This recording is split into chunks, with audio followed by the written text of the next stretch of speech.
direct de Cosmopolis pour vous faire vivre ces élections européennes près de votre territoire, mais également du continent européen, avec des invités ici et puis évidemment à l'Europe. Et nous allons du côté de l'Espagne. Nous joignons Carlos Carnicero Urabayen, qui est politologue et qui est assistant parlementaire. Good evening. Hello, good evening. We are just going to speak about the in Spain. Would you say that the Spanish people are kind of tired of the politics in general? Of the politics in general, yes. I think there is an institutional, let's say, a lack of trust among citizens with institutions, and that's I think the crisis in Spain that started some years ago, like in other European countries, it's a multi-layered crisis. And it's not only affecting the economy and having very bad social effects, but it's also affecting the trust of citizens with the representatives. So in these elections, we'll see. We'll need to have a look first at the turnouts. I will just translate what you have said. Donc du côté de l'Espagne, la fatigue est générale par rapport aux politiques, non seulement en matière d'économie, mais aussi face aux dirigeants politiques. Yeah. Good evening in Spain. Okay, good evening. Et si nous avons parlé de parler de l'Espagne, c'est pour commencer avec une autre de nos invités qui est ici en plateau à Nantes. Bonsoir Claire Dessin. Bonsoir. Vous êtes 5e sur la liste féministe pour une Europe solidaire dans l'Ouest et vous êtes également membre de l'association Femmes et Sciences, si je ne me trompe pas. Oui, et également de Femmes pour le dire, Femmes pour agir et réussir l'égalité femmes-hommes. Un sacré CV à votre actif de féminisme. Est-ce que l'Union européenne, elle agit concrètement pour le droit des femmes? Alors, très longtemps, l'Europe est pionnière tout à fait pour les droits des femmes, surtout depuis les années 75. Bon, même si depuis le traité d'ailleurs de 1957, l'égalité a été inscrite dans le traité de Rome. Mais on s'aperçoit donc que depuis ces dernières années, on est en train de s'inquiéter beaucoup sur des régressions possibles. Donc c'est pour ça que nous avons créé d'ailleurs cette liste féministe pour une Europe solidaire. C'est la première fois que les féministes nous nous engageons en France complètement sur un domaine politique, pour montrer que le féminisme c'est un politique, c'est pas quelque chose de subsidiaire, c'est pas une question parmi d'autres, c'est un politique, c'est une ambition pour l'Europe. Il y a une diversité entre les pays européens sur cette question de l'égalité femmes. Oui, tout à fait. Il y a une grande diversité entre les pays du Nord et du Sud. Donc on s'est aperçu effectivement qu'il y avait urgence en particulier par rapport à c'est ça qui nous a fait rentrer en politique, parce que il y avait ce projet de loi qui était d'une régression dans le domaine de l'avortement. Donc, vous voyez, il y a des pays, donc il faut savoir qu'il y a des millions de femmes qui ne peuvent pas avorter légalement, donc les Maltaises, les Irlandaises, celles de Chypre, et éventuellement donc l'Espagne. Donc pour nous, l'avortement c'est un droit qui doit être inscrit dans la charte des droits fondamentaux, pour qu'aucun pays européen ne puisse remettre en cause les droits à la contraception et à l'avortement. Même si les élus sont opposés, c'est le cas en Espagne, des élus qui sont aussi élus. Oui, parce que c'est la charte des droits fondamentaux, donc, est au-dessus, donc, de ce que font les États. Alors que, justement, si on le mettait dans la charte des droits fondamentaux, ce serait une obligation. Alors qu'actuellement, effectivement, chaque État, dans ces matières, peut choisir ce qu'il peut décider. Et la charte des droits fondamentaux, est-ce que ce n'est pas antidémocratique? Bah, elle a été. Excusez-moi, ces questions. Non, elle a été instituée par l'Europe, donc de façon démocratique. Mais un gouvernement qui a été élu par un peuple, il a aussi le droit d'avoir son mot à dire, non? À ce moment-là, il ne respecte pas certaines valeurs de l'Europe, et donc il faut qu'on en tienne compte.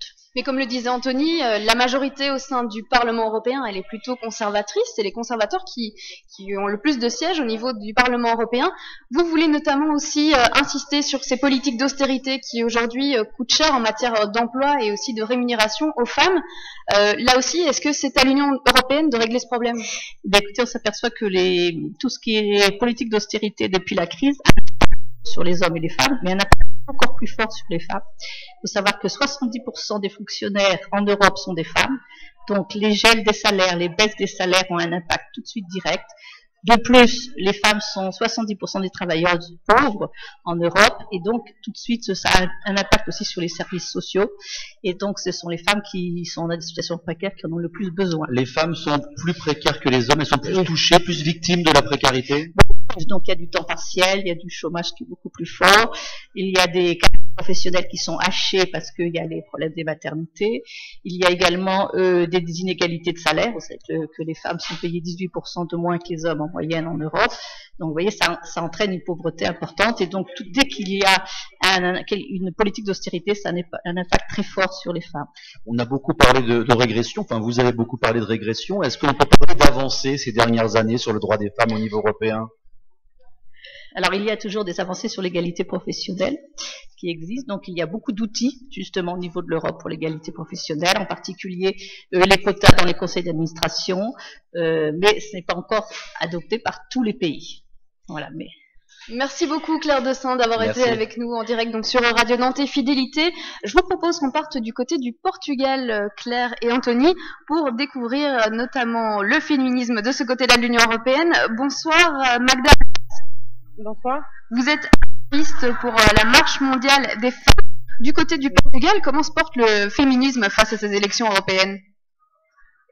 Le féminisme, comme bien d'autres mouvements sociaux, essaie de se mobiliser pour sensibiliser la population sur l'importance de ces élections. Nous sommes un pays occupé par l'Afrique depuis 3 ans. Nous sommes sortis formellement du Portugal en mai. Et donc, nous voulions vraiment que les gens comprennent et exprimer leur mécontentement aux élections, car nous savons, le Portugal, la Grèce et bien d'autres pays, plus peut-être que d'autres, sont l'influence qu'a l'Union européenne dans notre quotidien. Et donc, beaucoup de féministes se sont mobilisés en essayant d'appeler au vote. D'autres féministes font partie de partis, de syndicats. Enfin, nous avons participé à l'organisation générale de la population. Mais je ne suis pas sûre qu'on ait réussi, vu que il n'y a que 6% de la population portugaise qui avait voté. Et j'ai bien des taux. Est-ce que on a déjà des estimations par rapport aux partis qui pourraient remporter ces élections européennes du côté du Portugal? Non, les sondages d'élections disaient que la différence entre le Parti socialiste et la coalition de droite ne serait pas très grande, mais il y aurait un avantage pour les socialistes et qu'il pourrait y avoir une augmentation de la CDU, qui est la coalition entre le Parti communiste portugais et le Parti écologiste. Mais ce sont des sondages.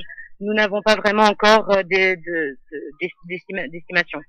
Merci beaucoup Magda Alves d'avoir été avec nous. Je rappelle que vous êtes activiste pour la marche mondiale des femmes. 18h47 sur Radio Nantes et Fidélité. Un chiffre, celui de l'Allemagne, les conservateurs de la chancelière Angela Merkel, c'est-à-dire la CDU, arrive en tête des élections européennes en Allemagne.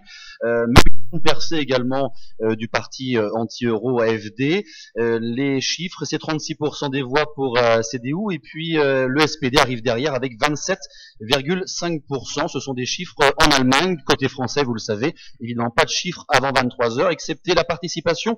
Nous en sommes, selon les chiffres du Parlement, à 43% de participation actuellement pour ces élections européennes en France. Et du côté des sondages en Grèce, c'est le parti Syriza qui obtiendrait plus de 26% des voix.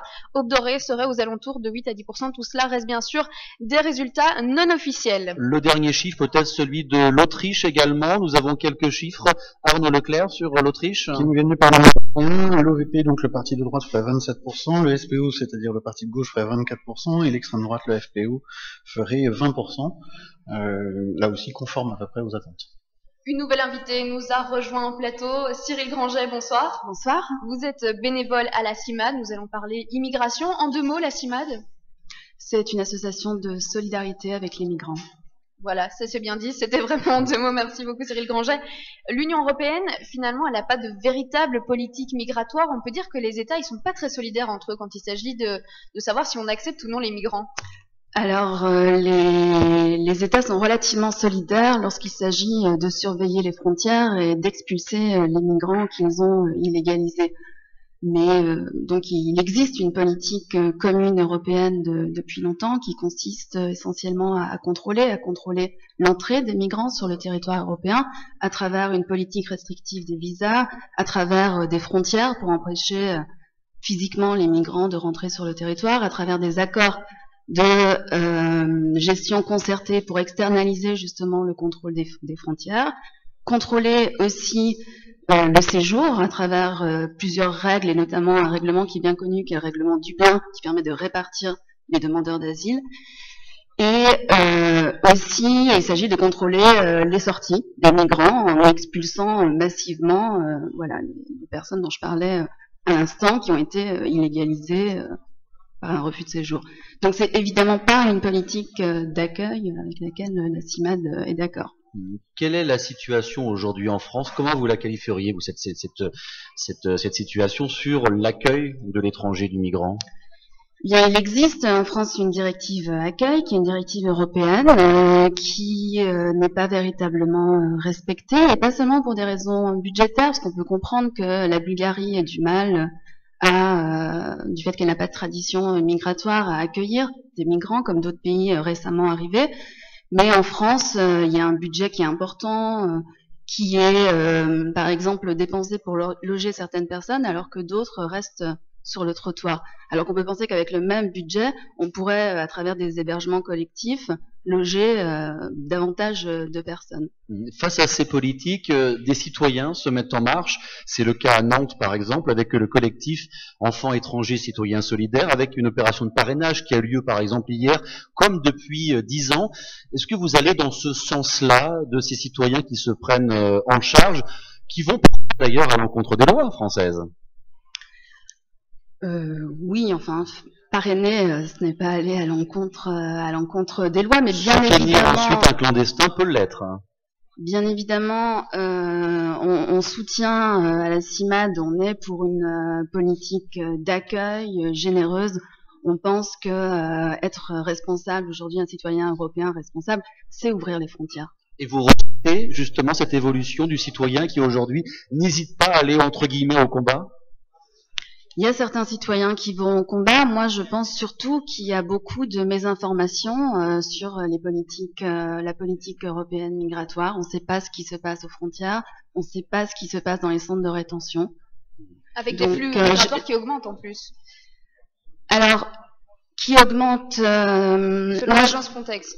Alors, Frontex, c'est l'agence justement qui expulse, qui est chargée de surveiller les frontières. Donc en fait, Frontex justifie, peut-être avec certains chiffres que je ne connais pas, ces expulsions.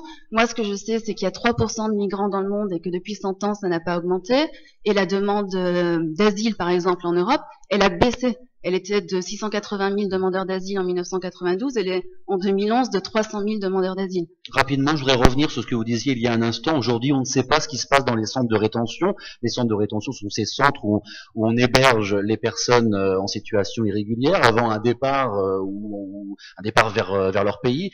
Il me semble que la CIMAD avait le droit de rentrer dans ces centres de rétention. C'est toujours le cas ou pas? C'est toujours le cas. La CIMAD est là donc pour donc faire vous êtes là pour témoigner aussi de ce qui se passe à l'intérieur. Tout à fait, et on témoigne. Merci à vous. Merci Cyril Granget. Nous allons du côté de la Slovaquie, Anthony, pour joindre Horst Orosz, qui est président de l'association des minorités hongroises. Good evening. Good evening. Hello and good afternoon to the listeners. Yeah, good afternoon. We were just speaking about immigration. You are facing another problem, if I can say so, in Slovakia. It's the Hungarian minority. Or can we say that we have a minority when we are all European citizens, and how the people in your country react? Basically, our minority is not an immigrant minority, it's an autochthonous one. And in these 10 years in the EU, there was a number of indisputable developments, but I have to admit that from the perspective of a minority citizen, the system of the EU is not efficient enough. At least in the transposition of minority rights and language rights. It would be salutary to have a central policy on minorities and the use of minority languages on the EU level. So it means that the text exists but are not really applied? For example, for our membership, the ratification of the European Charter for Regional and Minority Languages was an obligation, but after all, it hasn't been implemented. And there is no institution which could raise its voice and force the local government to improve this situation. So basically, the compelling mechanism is missing in this specific case. Thank you very much, Oros. Thank you very much for having been with Radio Nantes and Fidélité. On va juste expliquer en 2 mots ce que disait donc le président de l'association de la minorité hongroise en Slovaquie. C'est qu'aujourd'hui, il existe des chartes, notamment en ce qui concerne les minorités qui se trouvent dans d'autres pays de l'Union européenne, mais qu'aujourd'hui, on a un véritable problème pour les mettre en place alors qu'elles ont été signées par les différents pays. Et puis, nous allons encore parler un petit peu immigration avant de passer à la recherche et à l'enseignement supérieur. Nous allons du côté de la France, beaucoup plus simple, mais plutôt du côté de la Guyane. Bonsoir. Bonsoir. Frédéric Plantoni, vous êtes chercheur IRD Immigration donc en Guyane, on le disait. Alors on n'en a pas toujours conscience, mais il existe des régions ultra-périphériques, c'est donc des territoires européens, mais qui sont très lointains.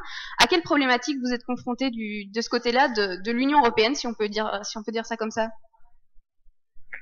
La plupart des départements d'outre-mer sont rentrés dans les régions ultra-périphériques en 99.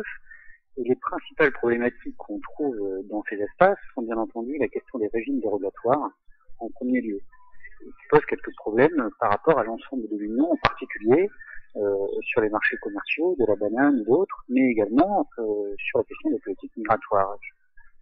Et il faut rappeler que ces espaces ne sont pas dans l'espace Schengen, et du coup, les politiques migratoires sont strictement dévolues à l'État.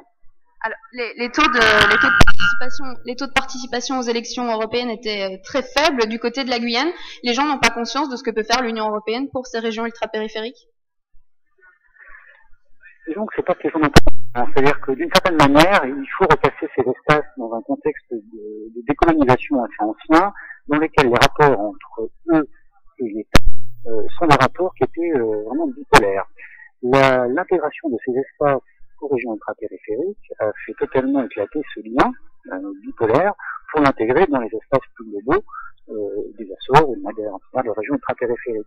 Et du coup, la plupart du temps, plus qu'une dimension géopolitique, l'Europe est perçue comme un levier de financement que ces espaces aux régions ultra-périphériques pour la France.